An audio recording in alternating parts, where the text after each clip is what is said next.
ایک بیوی اپنے شوہر کے ماضی میں کس قدر دلچسپی رکھتی ہے یہ تو سبھی بیویاں جانتی ہیں۔ میں بھی مارے تجسس کے ہر قیمت پر چاہتی تھی کہ وہ مجھے اپنے سارے راز بتا دیں۔ تجسس کی وجہ یہ تھی کہ جب میری شفقت سے شادی ہوئی تب وہ کھوئے کھوئے سے رہتے تھے۔ ان کی شخصیت اس قیدی کی مانند تھی جو یادوں کے جال میں محصور ہوتا ہے۔ میں نئی دلہن تھی، ان کے ہر وقت کھوئے رہنے کا راز جاننا چاہتی تھی، لیکن کچھ پوچھنے سے ہچکچا رہی تھی۔ آخر ایک دن ہمت کر کے پوچھ ہی لیا کہ آپ کے دل پر کیسا بوجھ ہے، کیوں پریشان سے رہتے ہیں؟ کہنے لگے، تم میری بیوی ہو، اگر دوست بنو تو میں تمہیں اپنے ماضی کی سیر کراؤں۔ ان کے ایسا کہنے پر خاموش ہو رہی۔ جانتی تھی کہ شفقت دیہات کے رہنے والے ہیں جو بیویوں کو دوست نہیں بناتے۔ ان کی بیویاں بس بیویاں ہی ہوتی ہیں جو ان کا ہر حکم بجا لاتی ہیں۔ وہ بھلا کب ان کو اپنے دل کے راز سے آگاہ کرتے ہیں۔ وقت گزرتا گیا۔ شادی کے بعد میں ایک بیٹے کی ماں بن گئی۔ وہ بیٹے سے محبت کرتے تھے اور میں بھی۔ اس کڑی نے ہمیں ایک دوسرے سے قریب کر دیا تھا۔ مجھے لگا کہ اب وہ مجھ پر بھروسہ کرنے لگے ہیں اور ہمارے بیچ دوستی کا ایسا رشتہ قائم ہو رہا ہے۔ تبھی میں نے انہیں کریدا، آپ کے دل میں کیا ہے؟ کبھی کبھی مجھے لگتا ہے کہ آپ ماضی میں کھو جاتے ہیں تو کئی دنوں تک گمسم رہتے ہیں۔ اب کی بار انہوں نے اجنبیوں کی طرح جواب نہیں دیا، بلکہ جیون ساتھی سمجھتے ہوئے دکھ سکھ بانٹا۔ تو میں ششتر رہ گئی۔ انہوں نے بتایا کہ گاؤں میں ان کے بچپن کے کچھ ایسے دوست تھے جو کھاتے پیتے گھرانے سے تھے۔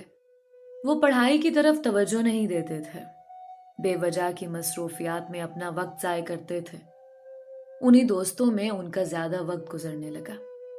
ہوتے ہوتے شفقت ان آوارہ مزاج لڑکوں کی ٹولی کا سرغنہ ہو گئے۔ میں نے ازراہ مذاق کہا، مجھے تو پہلے یہ شک تھا، آج آپ نے خود کہہ دیا کہ آپ واقعی آوارہ مزاج نوجوانوں کی ٹولی کے سرغنہ ہیں۔ یہ بات میں نے مذاق میں کہی تھی۔ وہ سنجیدہ ہو گئے، بولے، ایسا مت سوچو انم۔ تب مجھے احساس ہوا کہ جب کسی کے دل کی بات جاننی ہو تو اسے اس طرح مذاق نہیں کیا کرتے۔ میں جانتی تھی کہ شفقت فطرتاً شرمیلے اور شریف خاندان سے ہیں۔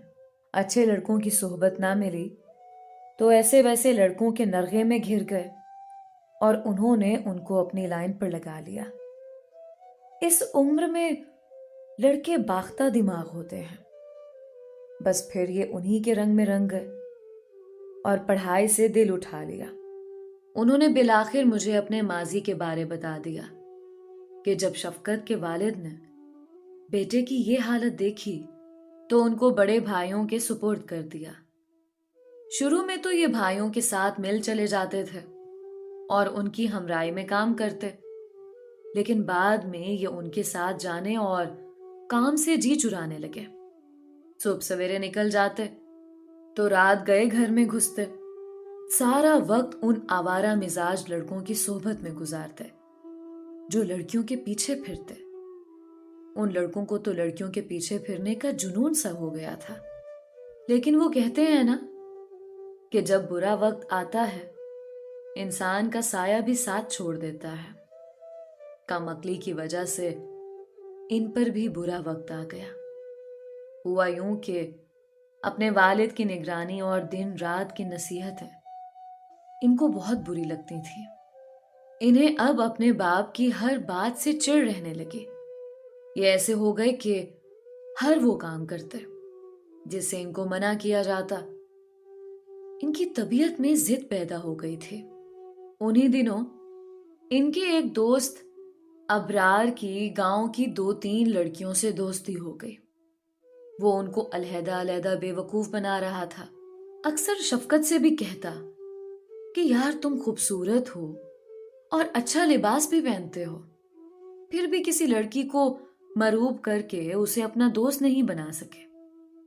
آخر کیا بات ہے؟ کیا کمی ہے تم میں؟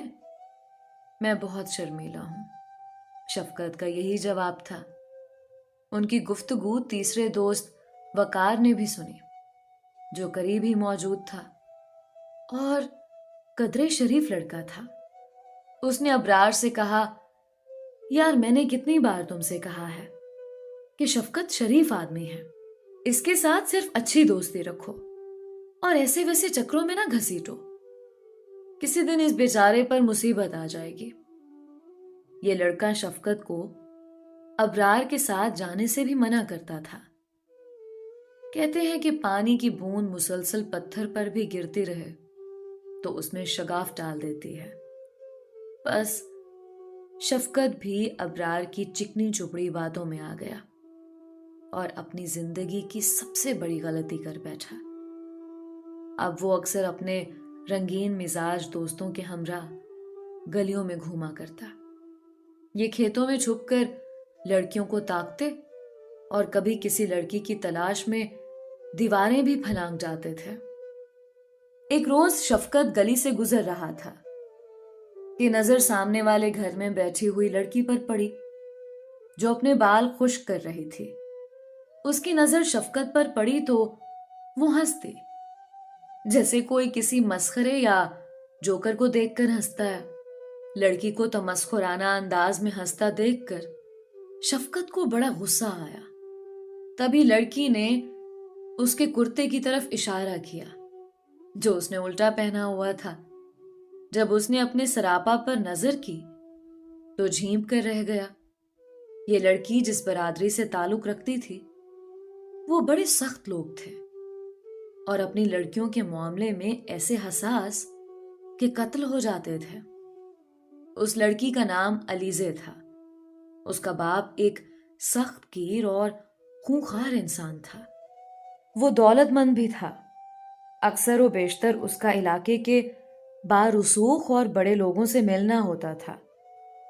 وہ اتنا ظالم تھا کہ اس کے قبیلے والے بھی اس سے کانپتے تھے۔ لوگوں پر ظلم کرتے ہوئے اس کو ذرا بھر بھی ملال نہیں ہوتا تھا۔ اس کا نام شبیر خان تھا۔ اس شخص سے سبھی لوگ ڈرتے تھے، مگر شفقت کو اسے ذرا بھی ڈر نہیں لگتا تھا، کیونکہ اس کی بیٹی علیزے اس سے اچھی لگتی تھی۔ یہ اس کا روزانہ کا معمول ہو گیا کہ ایک خاص وقت پر اس کی گلی سے گزرتا اور جب تک اس کو دیکھ نہ لیتا اسے چین نہ آتا۔ وہ علیزے کی چاہت میں اپنے ہوش گنوا بیٹھا تھا۔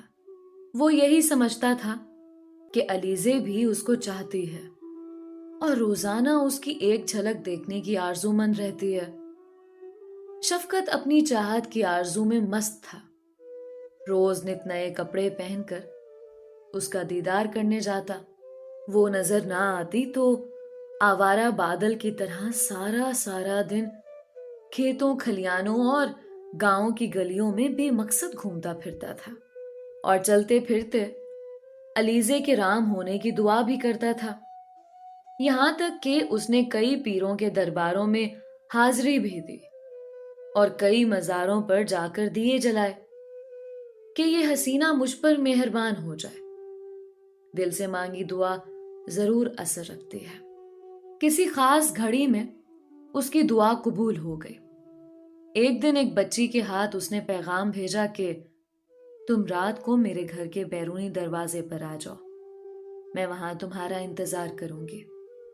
آج کل بابا جان گھر پر نہیں ہیں۔ اس پیغام کے ملتے ہی شفقت کی خوشی کا ٹھکانہ نہ رہا۔ اس کے دل کی مراد بر آئی۔ رات کے 12 بجے تک وہ اپنے گھر کے صحن میں ٹہلتا رہا۔ 12:05 پر وہ روانہ ہوا اور اس کے گھر کے بیرونی دروازے پر پہنچا۔